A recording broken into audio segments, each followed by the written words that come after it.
Hai, Assalamualaikum. Ini gue lagi ada di sekolah, padahal lagi akhir pekan. Gue baru habis bikin materi pembelajaran dan maklumlah lagi pembelajaran jarak jauh.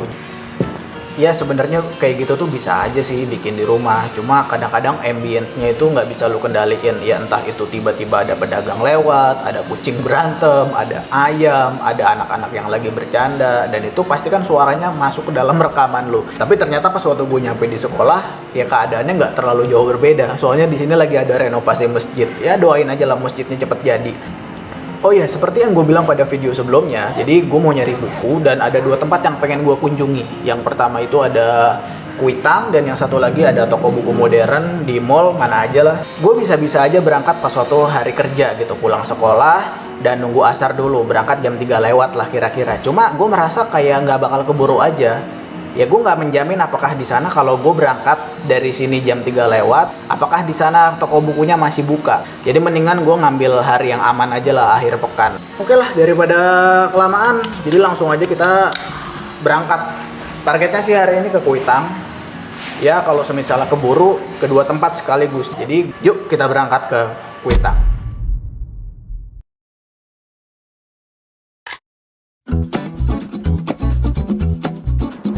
Akhirnya gue berangkat ke Kuitang dulu. Gue sendiri selama pandemi jarang banget berpergian, patuh protokol 5M. Padahal sebelumnya juga emang jarang sih, kecuali lagi ada janjian.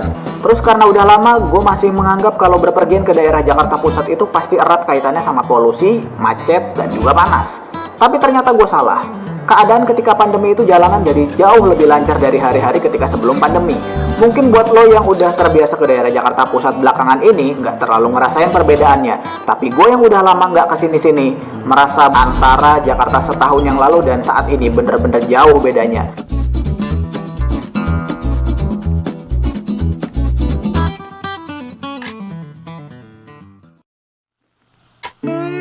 Singkat cerita, gue udah balik dari Kuitang dan jujur aja, awalnya gue skeptis.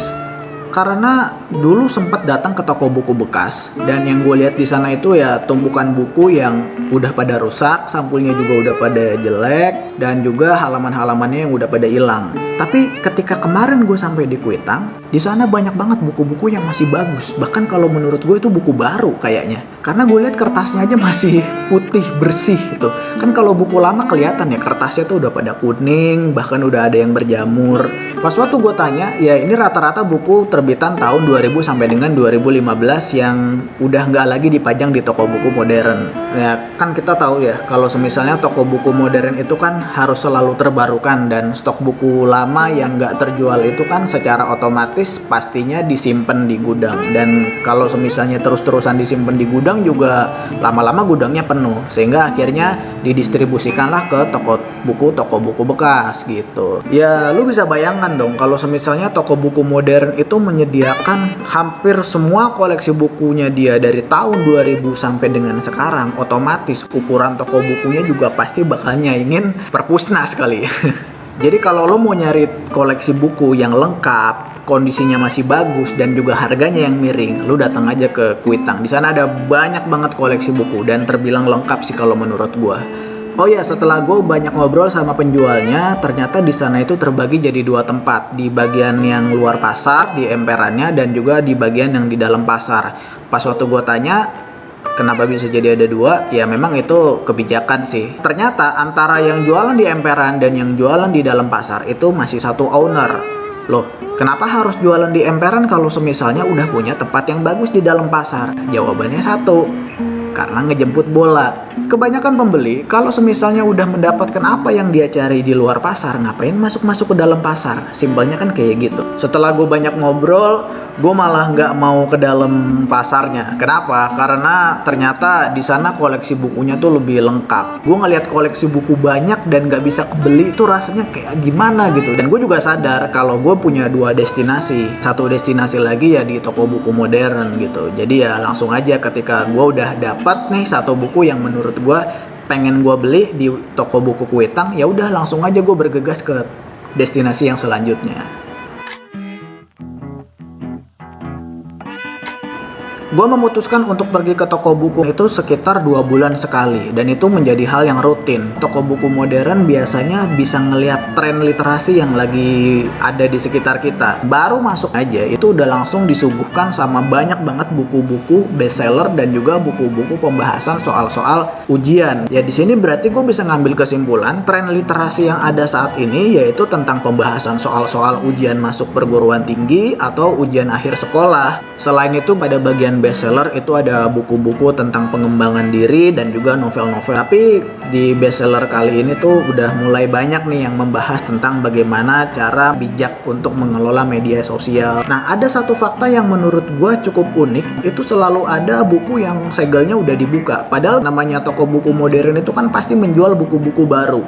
Kalau misalnya pengunjung kedapatan untuk membuka segelnya, pasti bakal dikenakan sanksi untuk membeli buku itu. Tapi uniknya, keberadaan buku yang segelnya udah dibuka itu nggak langsung diamankan, tapi dibiarkan aja begitu. Cuma ditaruh di beberapa barisan belakangnya. Boleh jadi ini menguntungkan loh buat mereka. Kenapa bisa begitu? Gini, keberadaan buku yang segelnya udah dibuka itu justru menambah minat pengunjung yang memang punya sifat gue nggak mau beli buku yang masih disegel. Gue harus ngeliat dulu isi bukunya, baca dulu sedikit, dan gue tertarik sama tuh buku, baru gue beli. Oke lah, pas waktu gue udah merasa gue udah cukup nih muter-muternya, dan gue juga udah lihat koleksi-koleksinya. Ada beberapa koleksi baru dan juga ada koleksi-koleksi yang udah dari bulan lalu masih bertahan. Ya udah.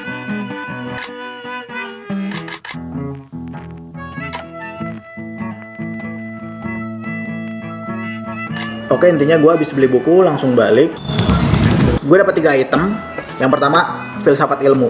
Yang kedua, Cambridge Geografi. Di Kuitang tuh harganya gocap. Lu cari tahu sendiri harga satu buku Cambridge itu berapa, dan dapat CD-nya juga. Ini aplikasi ternyata. Dan yang satu lagi buku Pancasila. Alasan gue membeli buku sampai dengan saat ini karena buku itu adalah sumber referensi yang sangat bisa dipertanggungjawabkan. Ya meskipun nggak bisa dipungkiri, ada juga sih buku-buku yang informasinya nggak jelas dan juga nggak bisa dipertanggungjawabkan. Gue sendiri beli buku bukan berarti anti sama informasi yang ada di internet. Karena informasi yang ada di internet juga bermanfaat dan banyak banget manfaatnya. Cuma kebanyakan dari informasi yang ada di internet itu bentuknya berupa artikel, dan sifat dari sebuah artikel itu ya ringkas, straight to the point. Jadi kalau semisal lalu mau mendapatkan informasi yang cepat, nggak bertele-tele, masukkan aja kata kuncinya di Google dan cari artikel yang informasinya berguna buat lo.